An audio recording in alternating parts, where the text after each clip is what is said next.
Halo semuanya, perkenalkan, ini Anto. Ia seorang manajer di perusahaan ternama, sebut saja perusahaan X. Anto bekerja mati-matian dari pagi sampai sore, bahkan ia kerap harus lembur karena sangat banyaknya pekerjaan. Penghasilannya memang besar, namun Anto sama sekali tak punya waktu untuk menikmati kekayaannya karena ia sangat sibuk menggeluti pekerjaannya.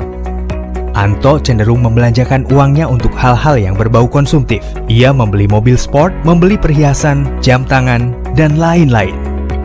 Malah, sebagian besar dibeli dengan cicilan. Manajemen keuangannya kurang baik, sehingga Anto tidak mempunyai simpanan sama sekali.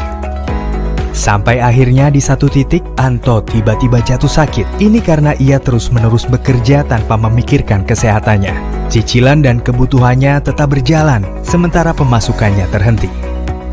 Pun tanpa ada tabungan dan investasi di tangan. Di titik ini, Anto baru sadar kalau ia tidak memiliki uang saat tidak bekerja. Ilustrasi kedua, ini Tony. Ia adalah seorang buruh pabrik, bekerja dari pagi hingga malam. Ia bekerja mati-matian untuk menghidupi keluarganya. Akan tetapi, Tony cukup cerdas dan melek finansial. Sebagian besar penghasilannya disisihkan untuk berinvestasi. Ia akhirnya mampu membeli sebidang tanah untuk berkebun. Ia mulai mengelola kebunnya itu dan menanami dengan berbagai tanaman, seperti cabai, jagung, singkong, dan buah-buahan. Seiring berjalannya waktu, tanaman-tanaman tadi bertumbuh dan akhirnya bisa dijual. Saat penghasilannya mulai besar, Tony menggaji seorang pekerja untuk membantunya mengelola tanah tersebut. Hanya bermula dari satu kebun, ia mulai bisa membeli kebun kedua, ketiga, dan seterusnya. Penghasilan Tony pun semakin membesar, dan akhirnya ia memutuskan untuk membeli sebuah properti untuk dijadikan kos-kosan. Penghasilan Tony semakin menggelembung, dan Tony melanjutkan membeli properti kedua, ketiga, dan seterusnya. Kini, Tony pun sudah berhenti bekerja sebagai buruh pabrik dan sudah menjadi seorang investor sepenuhnya.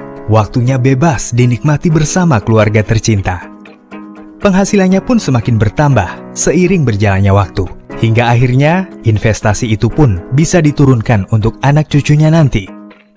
Jadi, ilustrasi pertama menunjukkan seberapa besar pun penghasilan, apabila kita tidak punya mindset yang benar, maka selamanya kita akan menjadi orang miskin. Kita miskin karena mindset atau pikiran kita itu miskin. Pada ilustrasi kedua, apabila kita punya mindset orang kaya, bagaimanapun kondisi kita, pada akhirnya kita akan menjadi orang kaya. Apalagi mempunyai mindset orang kaya, sekalipun Anda jatuh miskin, maka Anda akan dengan mudah naik lagi ke atas. Sebaliknya, jika mempunyai mindset orang miskin, sekalipun misalnya Anda tiba-tiba memperoleh uang kaget yang sangat besar, pada akhirnya Anda pasti akan jatuh miskin lagi.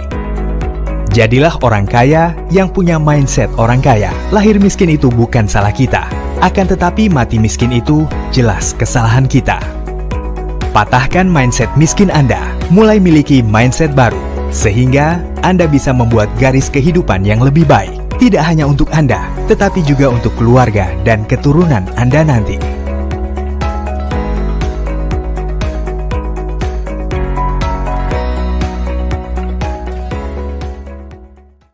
Sekian dulu informasi yang bisa saya bagikan di video ini.